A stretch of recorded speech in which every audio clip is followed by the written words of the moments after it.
The city was alive that evening, its streets humming with the familiar rhythms of honking cars, distant sirens, and the murmurs of people. Damian Carter, a polished and well-respected attorney, adjusted his tie as he sat behind the wheel of his sleek black sedan. The rhythmic clatter of rain on the windshield blended with the smooth jazz playing softly from the radio.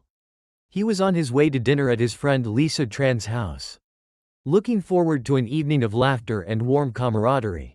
But beneath the veneer of normalcy, the air carried a tension Damian could not quite shake. The neighborhoods he passed were a patchwork of wealth and disparity, a stark reminder of the unyielding inequality that defined the city. He was used to the stares. A black man in an expensive suit driving a luxury car didn't sit well with everyone. Damian shrugged off the thought, his focus returning to the road. After all, he had fought too hard and come too far to let prejudice dictate his life. Damian slowed as the traffic light turned red, his thoughts interrupted by the glare of flashing blue and red lights in his rearview mirror. "Pull over," a voice barked through a loudspeaker. Damian's heart sank. He signaled and carefully pulled to the curb, his breath steady but his pulse quickening. He had done nothing wrong, yet experience taught him that innocence often didn't matter. Two officers approached his car, their faces shadowed under the streetlights. Officer Blake Thompson, tall with a muscular build and a smug expression, stood on the driver's side. His partner, Officer Greg Miller, shorter and wiry with a perpetual scowl, flanked the passenger side. "License and registration," Thompson demanded curtly, tapping the window with unnecessary force. Damian complied without a word, his movements deliberate and measured. As he handed over the documents, he forced a calm smile. "Is there a problem, officers?" Thompson snorted. "You were driving suspiciously. Got any weapons or drugs in the car?" "No, sir," Damian replied, his tone firm but respectful. "Step out of the car," Miller ordered, his hand resting on his holstered gun.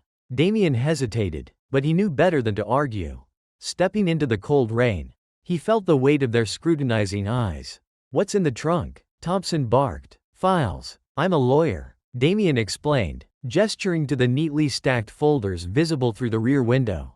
"Lawyer, huh?" Thompson sneered. "Fancy suit, nice car. Bet you think you're better than us."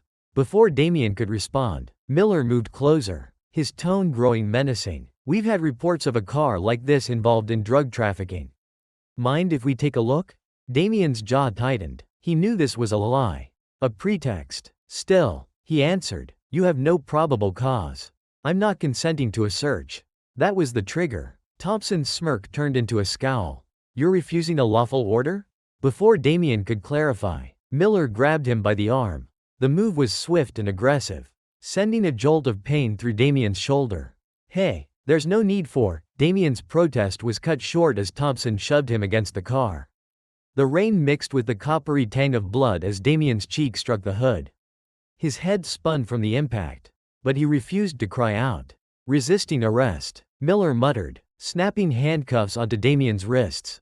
"I'm not resisting," Damian said, his voice steady despite the burning humiliation. The officers laughed, their voices tinged with malice. "You think you're untouchable because you're a lawyer? Out here, we make the rules." The next moments were a blur of pain and disbelief. Without warning, the officers forced Damian into the backseat of their patrol car. His protests ignored, the engine roared as Thompson drove recklessly through the deserted streets. Miller leaned out the window, releasing the handcuffed Damian onto the pavement. The world turned into a cacophony of scraping metal, tearing flesh, and Damian's muffled screams. His body dragged behind the car, each bump and jolt sending waves of agony through his battered frame. By the time they arrived at the precinct, Damian was barely conscious, his once pristine suit shredded and stained with blood. As the officers dragged Damian into the station, the fluorescent lights revealed his battered face. A hush fell over the room as officers and clerks turned to look. Then came the gasp. "Damian Carter?" A voice rang out. Captain Margaret Hayes, the precinct commander, stepped forward, her face a mixture of disbelief and fury. Thompson and Miller froze. "You just brutalized one of the most feared attorneys in this city," Hayes said, her voice cold with restrained rage. Realization dawned on the officers, their arrogance giving way to panic. Damian, though barely able to stand, managed a feint, Grim smile. I warned you. He whispered hoarsely. The stage was set. This was no longer just about him. This was about justice, and it would not be denied. The sterile beeping of medical monitors was the first sound Damien heard as he drifted back to consciousness. Pain coursed through his body. Every breath a laborious effort. He opened his eyes to a dim hospital room. Its walls washed in a muted beige. A nurse hovered nearby, adjusting the IV attached to his arm. Mr. Carter? The nurse said softly, her eyes full of concern. You're safe now. Safe. The word felt foreign. His last memory was of being dragged like a piece of refuse behind a police car. His chest tightened, a mix of physical pain and raw anger threatening to overwhelm him. A shadow moved near the door. Turning his head slightly, he saw her, Lisa Tran. Her expression a storm of fury and grief. Damien, Lisa said, her voice trembling as she rushed to his side. God, I thought we'd lost you. He tried to speak, but the effort sent a searing pain through his throat. Lisa grabbed his hand, her grip steadying. Don't talk, she said firmly. Just listen. Those bastards are going to pay for this. 2 days passed before Damien could fully speak. By then, his hospital room had turned into a hub of activity.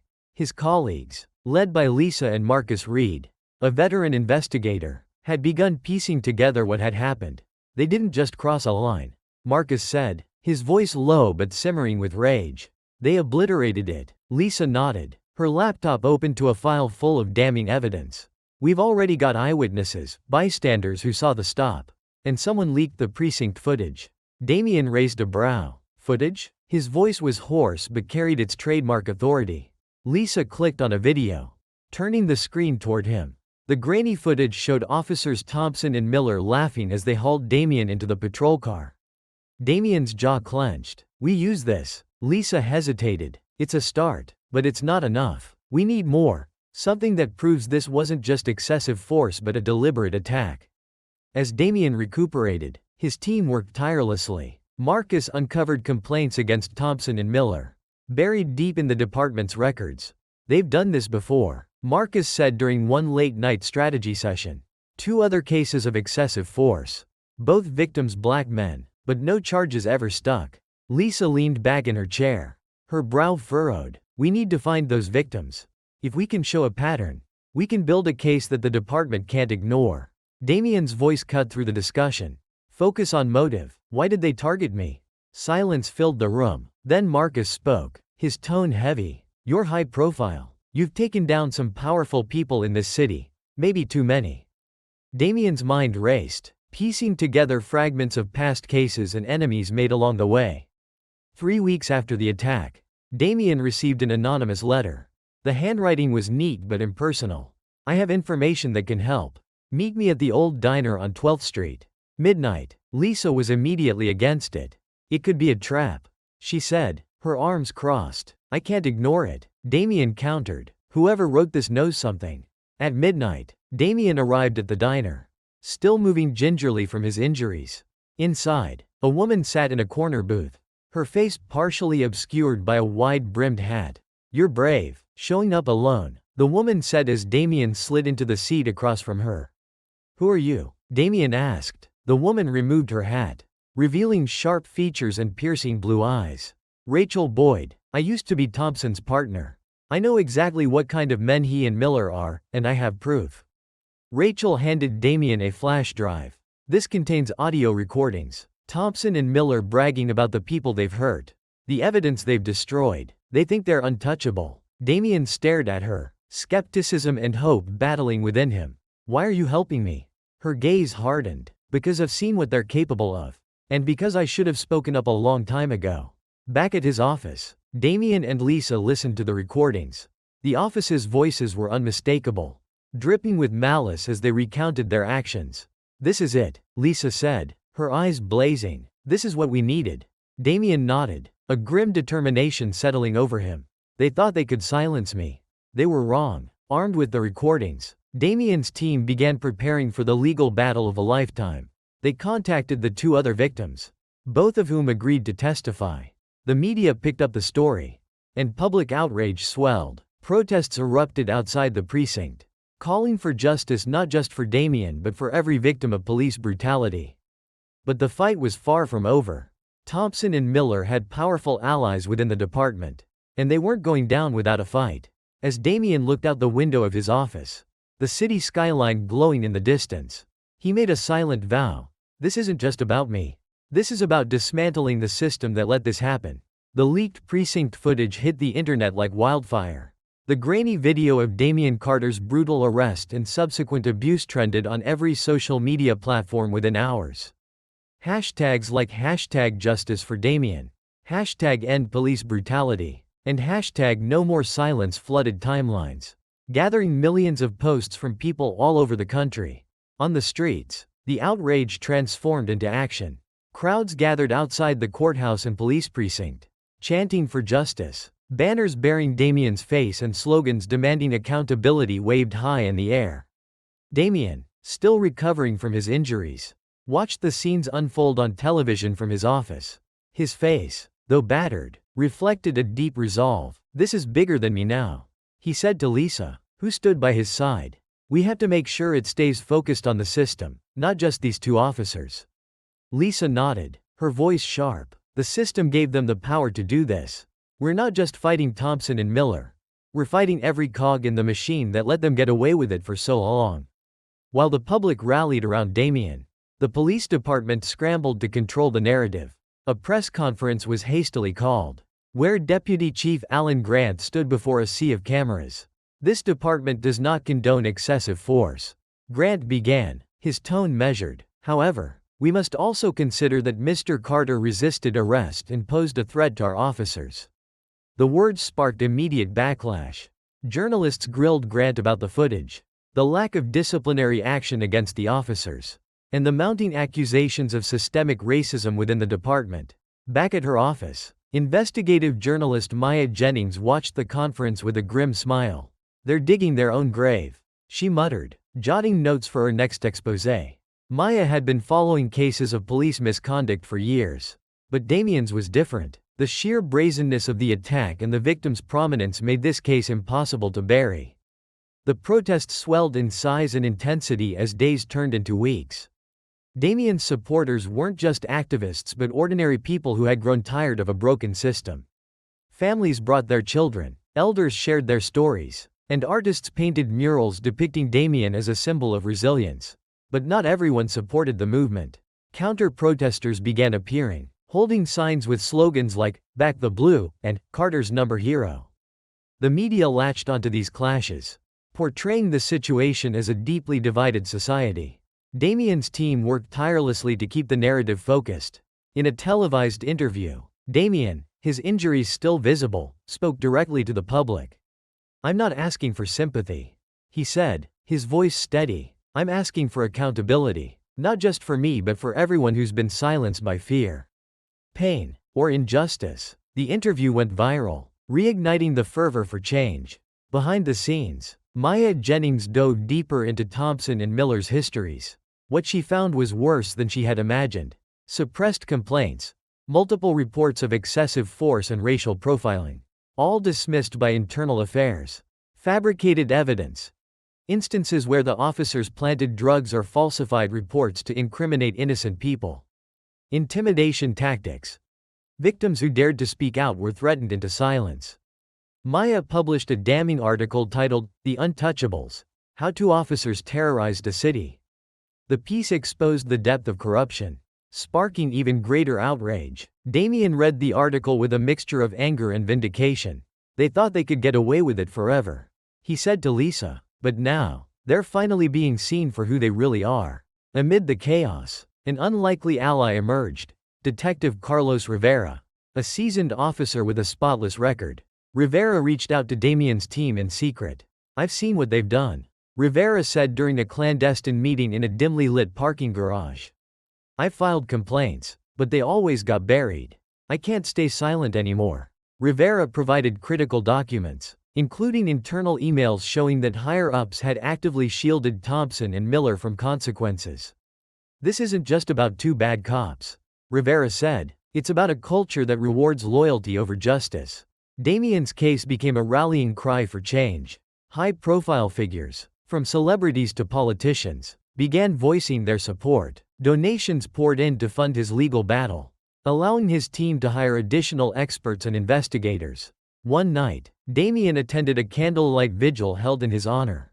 The sight of thousands of people holding flickering candles in the cool night air moved him deeply. An elderly woman approached him, her eyes glistening with tears. "You're fighting for all of us," she said, pressing his hand. "Don't stop." Her words stayed with Damien as he returned home that night. The weight of the fight was heavy, but so was the responsibility to see it through. The department's attempts to discredit Damien reached a fever pitch. Anonymous leaks painted him as an arrogant lawyer who antagonized the police. Old cases were dredged up, twisted to make him appear unethical. But Damien's team anticipated this. Lisa orchestrated a media counterstrike, highlighting his decades of pro bono work and the lives he had changed. Testimonials from grateful clients flooded the airwaves, dismantling the smear campaign piece by piece. "They're desperate," Lisa said during a late-night meeting. "And desperate people make mistakes." Damien nodded, his eyes blazing. "Let's make sure those mistakes cost them everything." With the legal battle looming, Damien prepared himself mentally and emotionally. Sitting alone in his office, he reviewed every detail of the case, every piece of evidence, every potential argument. The sound of rain tapping against the window reminded him of that night, the night his life changed forever. But he was no longer the victim. He was the fighter, the voice for those who couldn't speak. As he stood to leave, his phone buzzed. It was a text from Lisa. "We're ready." Damien smiled grimly. The storm was coming, and he intended to weather it. The courtroom loomed like a coliseum, a battleground where Damien Carter and his team were determined to fight not just for justice, but for change. As the trial date drew closer, his office buzzed with activity. Stacks of files covered desks. Coffee cups were abandoned mid-sip, and the air was electric with purpose. Lisa Tran, ever the meticulous planner, stood at the whiteboard outlining their strategy. "We hit them hard on 3 fronts: the office's history of misconduct, the pattern of systemic racism in the department, and the physical evidence, videos, recordings, everything we've got." Marcus Reed, leaning back in his chair, nodded. "We need to control the narrative from the start. If we let the defense spin this as Carter versus 2 rogue cops, we lose. This is about the entire system."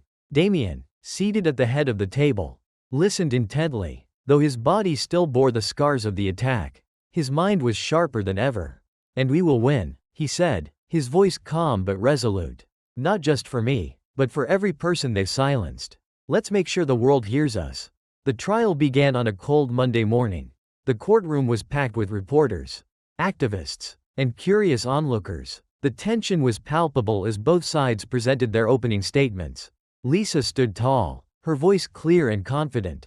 "This case is not just about what happened to Damien Carter. It's about a system that enabled 2 officers to abuse their power with impunity. Today, we will show you the truth, painful, undeniable, and long overdue." The defense, led by Gerald Hartman, a seasoned attorney known for his ruthless tactics, painted a different picture. Officers Thompson and Miller were doing their jobs under difficult circumstances. This was a tragic misunderstanding, not a calculated act of violence. Damien watched Hartman closely, his expression unreadable. He knew the defense would play dirty, twisting facts and exploiting biases. But he was ready. The prosecution's first witnesses were bystanders who had seen the initial traffic stop. Their testimonies painted a harrowing picture of abuse and prejudice.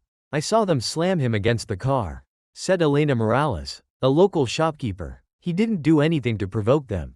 They just attacked." Next was Detective Carlos Rivera, whose internal documents exposed the department's repeated cover-ups. The jury gasped as he described how complaints against Thompson and Miller were systematically buried. The defense attempted to discredit him. "Detective Rivera, isn't it true you've had conflicts with your superiors in the past?" Hartman sneered. Rivera's gaze didn't waver. "If standing up for what's right is a conflict, then yes." When it was the defense's turn, officers Thompson and Miller took the stand. Their testimonies were rehearsed, their demeanor carefully calculated. "We feared for our safety," Thompson said, his voice heavy with false sincerity. "Mr. Carter was uncooperative, and we had to act quickly." Miller added, "It's a dangerous job. Sometimes we have to make split-second decisions." But their words rang hollow against the mountain of evidence. Lisa's cross-examination was merciless. "You claim Mr. Carter was a threat," she said, holding up a photo of Damien's bloodied, handcuffed body. "Explain how a handcuffed man dragged behind a car posed a danger to you." Thompson stammered, his composure cracking. The turning point came when Rachel Boyd, Thompson's former partner, took the stand. "I worked with Blake Thompson for 3 years," Rachel began, her voice steady. "I saw firsthand how he targeted people of color. He bragged about getting away with it." The courtroom fell silent as Rachel described an incident where Thompson planted evidence on an innocent man. "I didn't speak up then. And I regret it every day. But I won't stay silent now." Lisa followed up by playing the recordings Rachel had provided. Thompson and Miller's voices filled the courtroom, their words dripping with malice and racism. "You're untouchable," Miller was heard saying. "As long as you stick to the script, they'll believe anything we say." The jury's shock was visible.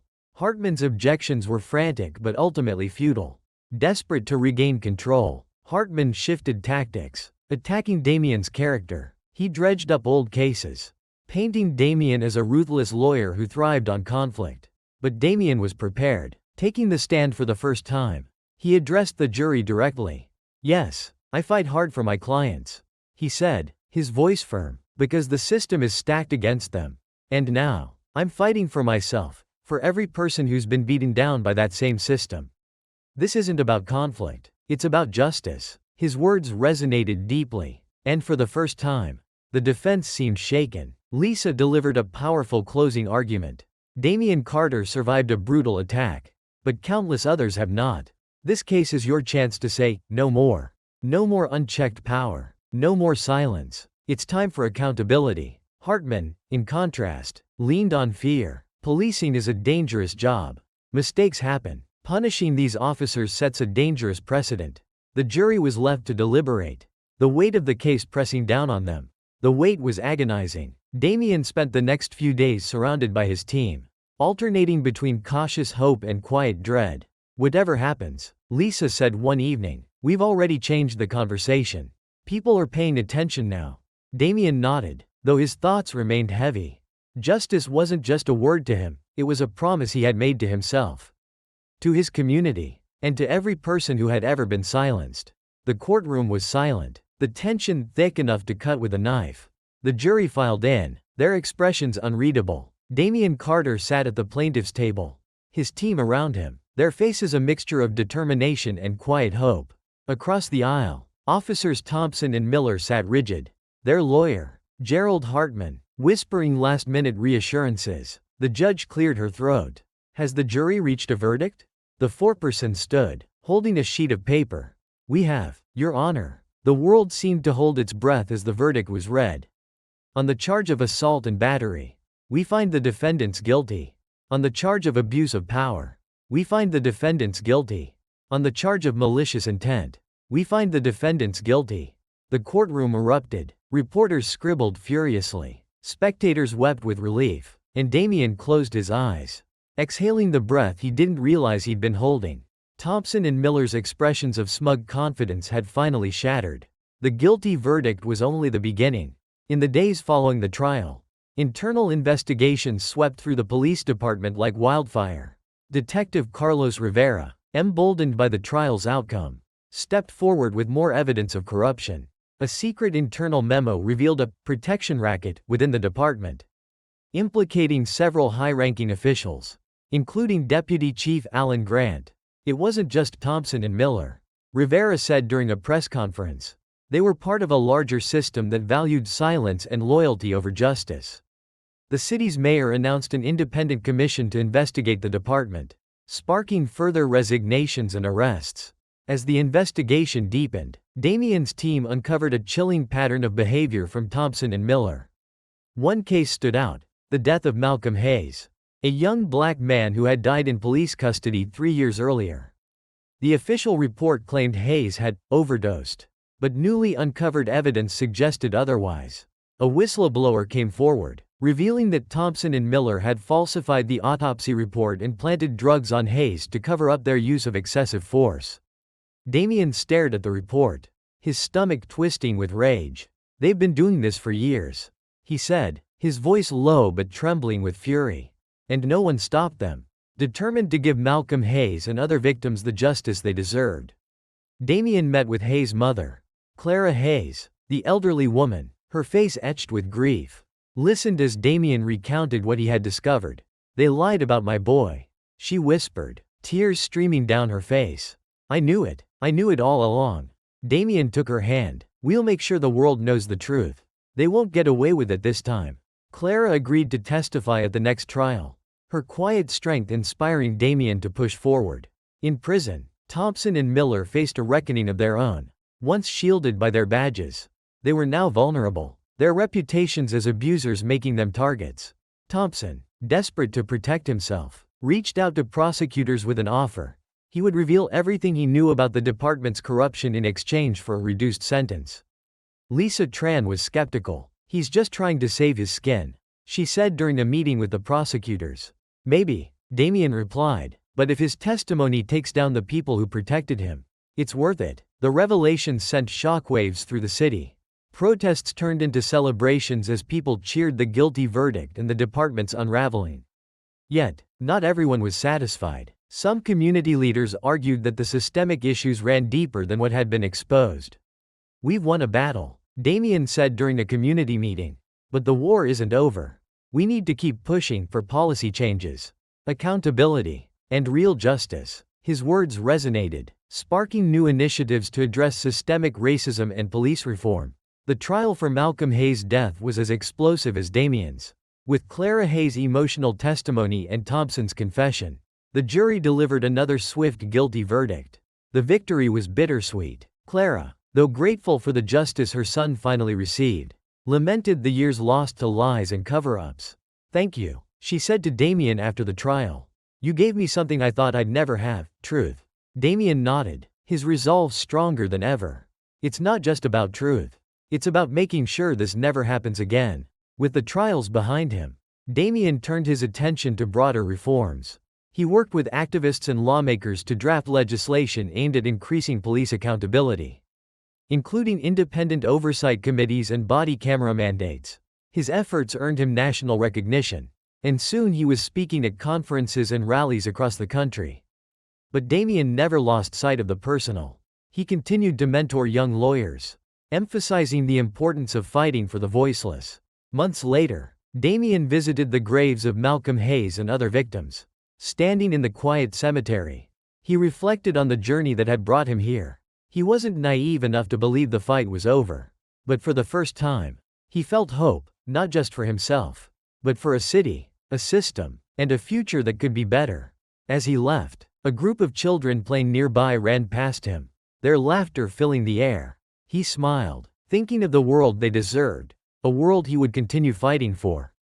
The courtroom buzzed with anticipation as Damien Carter walked through the doors, his presence commanding respect. Reporters jostled for position, their cameras flashing as he passed. Today marked the beginning of a high-stakes trial that would decide whether justice could truly prevail in a system designed to protect itself.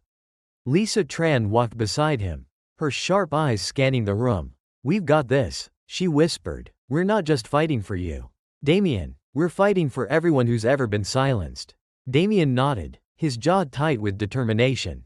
He took his seat, glancing at the defense table where officers Thompson and Miller sat, their lawyer Gerald Hartman flipping through a stack of papers.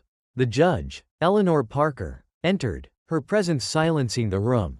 "Court is now in session," she announced. The prosecution wasted no time presenting its case. Lisa's opening statement was a masterclass in persuasion. Damien Carter was not just attacked, he was targeted, she said, pacing in front of the jury. These officers abused their power, confident they would face no consequences. Today, we will show you the evidence that proves their guilt beyond a shadow of a doubt. Hartman, in contrast, took a more measured approach. This is a case of misunderstanding, not malice. My clients acted under the pressures of a difficult job. And while mistakes were made, they did not commit a crime. The jury's faces revealed nothing, but Damien could sense their interest. The prosecution called its first witnesses, bystanders who had seen the arrest. Each account painted a chilling picture of the officer's brutality. "I saw them drag him out of the car," said Elena Morales, her voice trembling. He wasn't fighting them, he was calm, but they slammed him into the hood like he was nothing. Next came Detective Carlos Rivera, who presented internal documents showing a pattern of misconduct within the department. His testimony revealed how Thompson and Miller had repeatedly escaped accountability, thanks to complicit supervisors and falsified reports. Hartman attempted to discredit him. Detective Rivera, isn't it true you have a history of disciplinary actions yourself? Rivera met his gaze squarely. Yes, for refusing to turn a blind eye to corruption. I wear that as a badge of honor. When Thompson and Miller took the stand, they played the roles of dedicated officers caught in a misunderstanding. We feared for our safety, Thompson said, his voice steady. Mr. Carter was non-compliant, and we had to act quickly. Miller echoed his partner's words. It was a chaotic situation. We didn't intend to hurt him, it just escalated. But Lisa's cross-examination dismantled their narratives. You claim you feared for your safety, she said, holding up a photo of Damien's injuries. How does dragging a handcuffed man behind a car protect you? Thompson faltered. It was a mistake. A mistake, Lisa repeated, her tone icy. A mistake that left my client with permanent injuries. A mistake you've made before. With other victims. Isn't that right? The tension in the room was palpable. The turning point came when Rachel Boyd, Thompson's former partner, took the stand. Blake Thompson was always looking for an excuse to target people of color. Rachel testified. He bragged about it, and he knew the system would protect him. Her testimony was followed by damning audio recordings of Thompson and Miller discussing their actions. The jury listened, their faces a mix of shock and anger. You're untouchable, Miller was heard saying. As long as you stick to the script, they'll believe anything we say. Hartman's objections were overruled, and the evidence was admitted. Outside the courthouse, the streets were alive with protests and rallies. Activists carried signs reading #Justice for Damien and #End Police Brutality.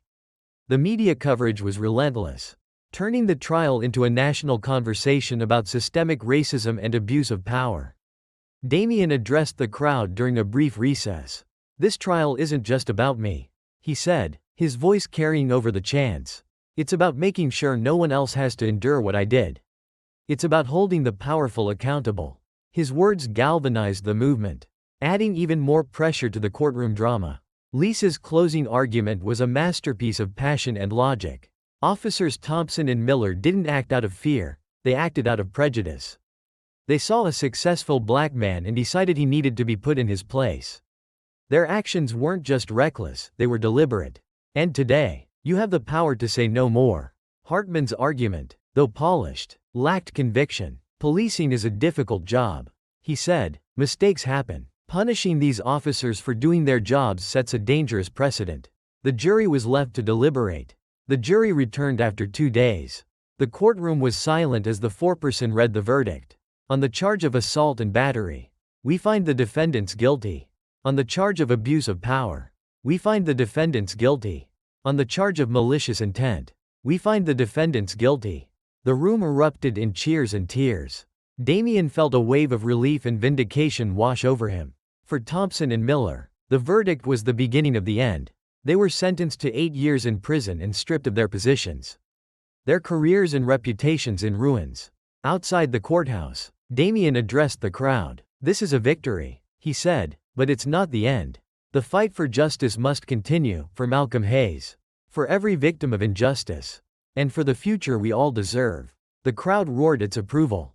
Their voices a testament to the power of collective action. As Damien walked away, he felt a sense of purpose stronger than ever. This was more than a personal triumph, it was a step toward a better world. The courthouse steps had become a symbol of hope and resilience. Following the verdict, crowds gathered daily, their chants echoing through the city. Damien Carter's case had sparked a nationwide conversation about systemic racism and police accountability. Reporters flocked to him, asking questions about his plans moving forward. Justice doesn't end in a courtroom, Damien said during a press conference. It begins there. We have to push for policies that ensure accountability and prevent these abuses from happening again. Organizations and activists quickly mobilized, drafting proposals for independent oversight committees and mandatory bias training for officers. Damien worked closely with these groups, lending his expertise and voice to the cause. This isn't just about laws. Damien told a crowd at a rally. It's about changing hearts and minds. If we don't address the root of the problem, prejudice, then the system will find new ways to fail us. While Damien's case inspired many, it also drew backlash. Police unions and conservative pundits decried the verdict as a dangerous precedent that would weaken law enforcement. Deputy Chief Alan Grant, now under investigation himself, issued a defiant statement. Our officers face impossible decisions every day. Vilifying them only makes our streets less safe. Behind closed doors, Damien's team strategized on how to counter this narrative. Lisa Tran suggested a series of public forums where community members could share their experiences with law enforcement. These stories are powerful, Lisa said. If we humanize the issue, it'll be harder for them to dismiss us. One of the most emotional forums featured Clara Hayes, the mother of Malcolm Hayes. Her voice cracked as she spoke about her son's life and the lies that had tarnished his memory. My boy was kind, she said, holding back tears. He wanted to be a teacher. But they took that away from him, and they tried to make it seem like it was his fault. Her words brought the room to tears. Damien, sitting in the front row, felt the weight of her pain. He promised himself that her fight would not be in vain.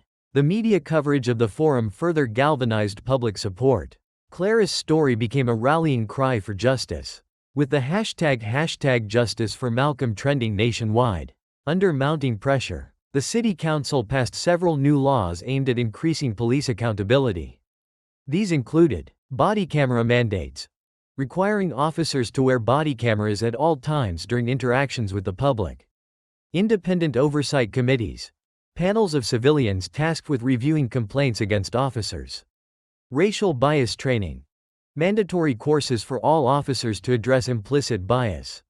While these changes were celebrated as victories, Damien remained cautious. Policy is a start, he said in an interview. But enforcement is everything. We have to make sure these reforms aren't just words on paper. Damien's newfound prominence made him a target for those resistant to change. Threatening letters began arriving at his office, and anonymous callers left hateful messages. One night, his car tires were slashed outside his home. Lisa urged him to take precautions. You need security, she insisted. These people aren't just angry, they're dangerous. Damien reluctantly agreed, hiring a private security firm to protect his office and home. But the threats only fueled his determination. If they think intimidation will stop me, he said, they don't know who they're dealing with. Amid the tension, Damien found unexpected allies. Officers like Detective Carlos Rivera continued to support his efforts, speaking out against the corruption within the force. But not everyone on his side remained loyal. A former colleague, Edward Price, publicly criticized Damien, accusing him of exploiting the situation for personal gain. This isn't about justice anymore, Price said during a TV interview. It's about Damien Carter's ego. The betrayal stung, but Damien refused to be derailed. People will always try to tear you down when you're building something important, he told Lisa. The truth will outlast their lies. The impact of Damien's case began spreading beyond the city. Other communities facing similar issues started organizing protests and filing lawsuits. In a neighboring state, a group of activists invited Damien to speak at a rally. Standing before a crowd of thousands, he shared his journey and urged them to keep fighting. Change isn't easy, he said, but every voice, every story, every step forward matters. Together, we can build a system that serves all of us, not just some. The rally ended with a powerful moment of silence for victims of police brutality, followed by thunderous applause. The relentless pace of activism and public appearances took its toll on Damien. Late nights and constant pressure began affecting his health. Lisa confronted him one evening. You're burning out, Damien. You can't keep this up without taking care of yourself. He sighed, running a hand through his hair. I know, but how can I rest when there's so much to do? You rest because there's so much to do, she replied. If you don't, you'll lose the strength to keep going. Reluctantly, Damien agreed to take a short break, spending a weekend with his family in a quiet cabin away from the city. Returning from his break, Damien felt renewed. He dove back into his work with fresh energy, focusing on mentoring young lawyers and advocating for long-term change. At a fundraiser, he met Jasmine Ellis, a passionate law student inspired by his story. You showed me what's possible. she said, her eyes shining. Her words reminded Damien why he had started this fight in the first place. "The future is yours," he told her, "and I'll do everything I can to make sure it's a better one." Months after the guilty verdicts against Thompson and Miller, Damien Carter found himself once again at the center of the legal system, but this time as an advocate for a larger fight. The independent commission investigating the police department's systemic failures was preparing for its first public hearing. And Damien was asked to testify. The hearing, held in a grand chamber packed with spectators, felt as consequential as any trial Damien had faced. He sat at a long table under bright lights, facing a panel of government officials and activists. "Mr. Carter," one commissioner began, "in your experience, what systemic issues allowed officers Thompson and Miller to operate unchecked for so long?" Damien leaned forward, his voice steady and resolute. "The system protects its own. Complaints are ignored, whistleblowers are silenced, and victims are dismissed. It's a cycle of impunity that feeds on fear and apathy." His testimony was met with applause, and the media coverage ensured the message reached far beyond the chamber. The commission's investigation revealed shocking details about the department's culture of secrecy. Unreported incidents, a hidden database of excessive force complaints spanning decades. Corruption ties, connections between high-ranking officers and local criminal enterprises. Financial misconduct, evidence of misallocated funds intended for community programs. Damien worked closely with the commission to expose these findings, speaking at press conferences and drafting policy recommendations. "This isn't just about punishment," he told the media. "It's about prevention. We need structures in place to ensure this never happens again." While the investigation gained traction, resistance from within the police department intensified. Alan Grant, the disgraced deputy chief, publicly lashed out during his testimony before the commission.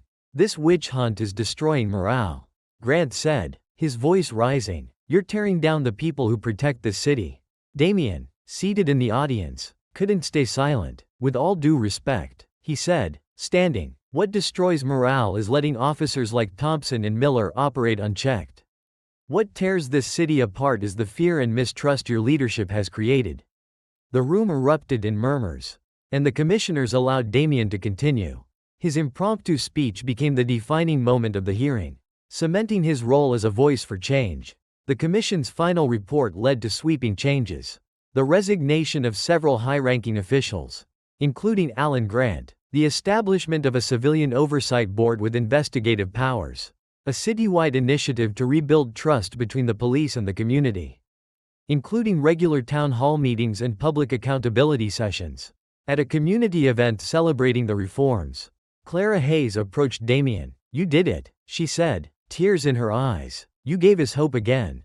Damien smiled, humbled by her words. "We did it," he replied, "together." As the city began its healing process, Damien took time to reflect on his own journey. He returned to the site of his attack, now marked with a mural painted by local artists. It depicted Damien standing tall, surrounded by images of unity and justice. Lisa joined him, her expression thoughtful. "You've changed so much, Damien, not just for the city, but for yourself." He nodded, his voice quiet. "I've carried a lot of anger, Lisa, and while I'll never forget what happened, I can finally let some of that go." Inspired by Damien's journey, a wave of young activists and lawyers emerged, determined to continue the fight for justice. Jasmine Ellis, the law student Damien had met at the fundraiser, became a prominent voice in the movement. At her law school graduation, Damien was invited to deliver the keynote address. "Your generation has the power to shape the future," he said. "Never let fear or complacency hold you back. Justice isn't a destination, it's a journey." Jasmine approached him afterward, her smile radiant. "You've shown us what's possible, Mr. Carter. Now it's our turn." Even Thompson and Miller's imprisonment became part of the larger story.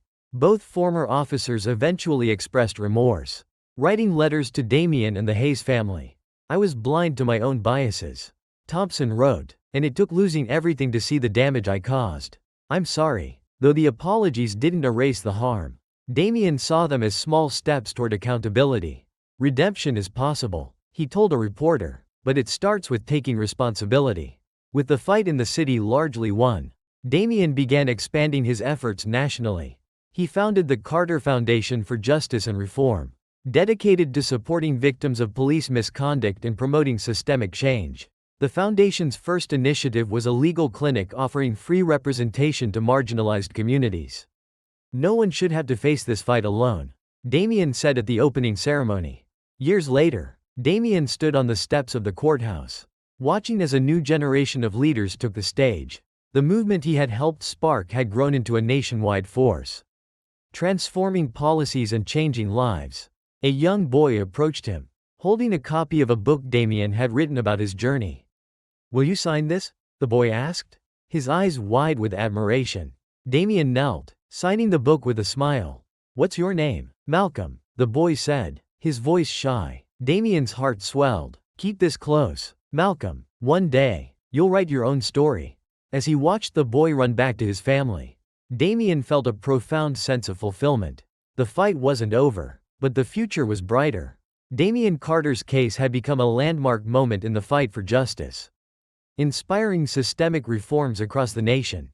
Cities began implementing policies that mirrored the changes in Damien's hometown: independent oversight boards, body cameras, and robust accountability measures. Damien's Carter Foundation for Justice and Reform became a national force, partnering with grassroots organizations to amplify the voices of marginalized communities.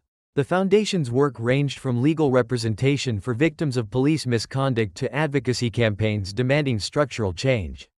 One of its most impactful initiatives was the launch of the Hayes Project, a scholarship program for young people pursuing careers in law, social justice, and community service. Clara Hayes attended the inaugural ceremony, her tears reflecting both pride and pain. "This is for Malcolm," Damien said, his voice steady, "and for every person whose story deserves to be heard." Despite the progress, the journey was not without setbacks. Opposition to the reforms remained strong in certain circles, with some politicians and law enforcement groups rallying against what they called the demonization of police.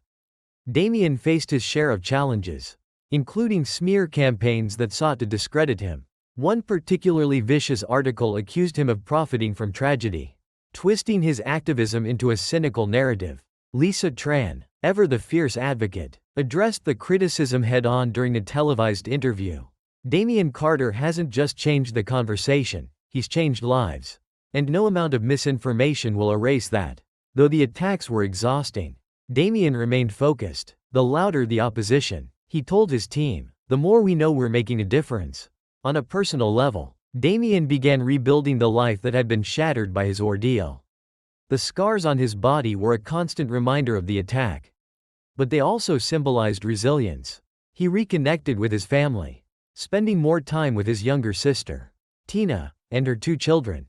Watching his niece and nephew grow reminded Damien of the stakes of his fight, the need to create a better world for future generations.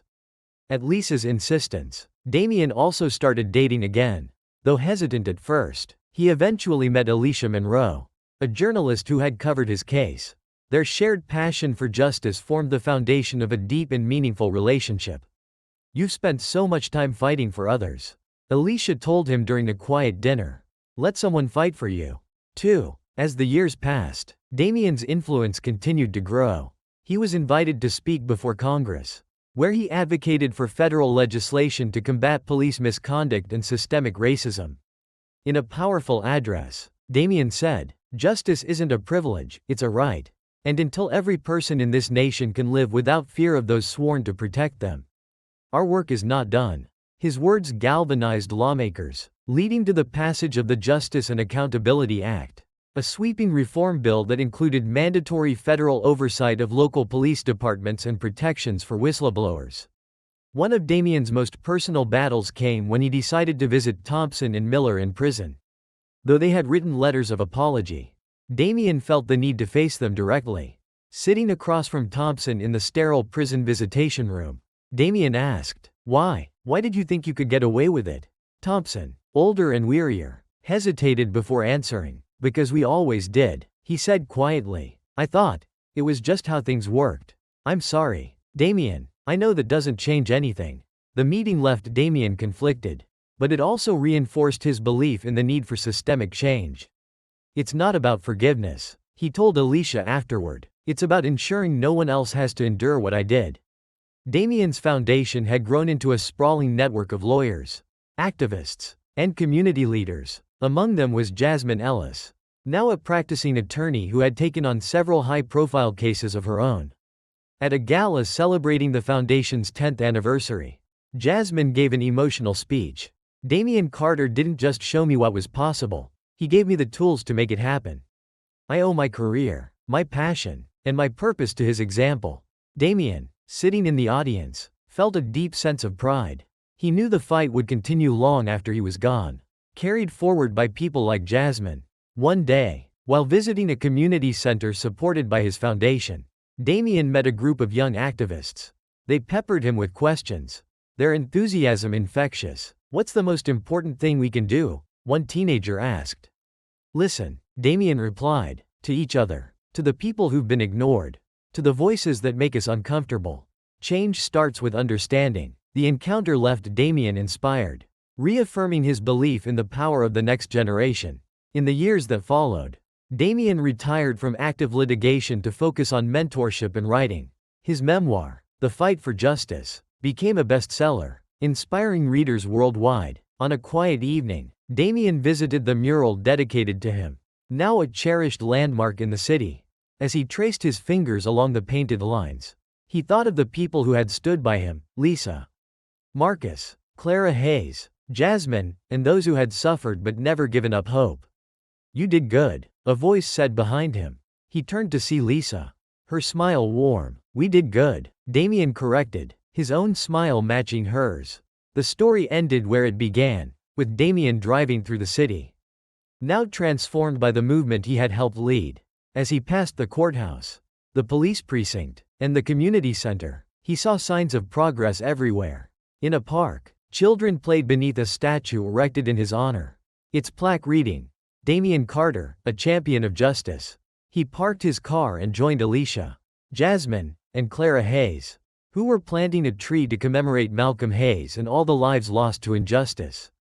As the sun set, casting a golden glow over the city, Damien felt a profound sense of peace. The fight would continue, but for now, there was hope. Years later, a young lawyer stood in a courtroom, her voice firm and clear. It was Jasmine Ellis, now a renowned civil rights attorney. She invoked Damien Carter's name as she made her case, citing his legacy as proof that change was possible. Watching from the gallery, Damien smiled. The fight for justice was in good hands.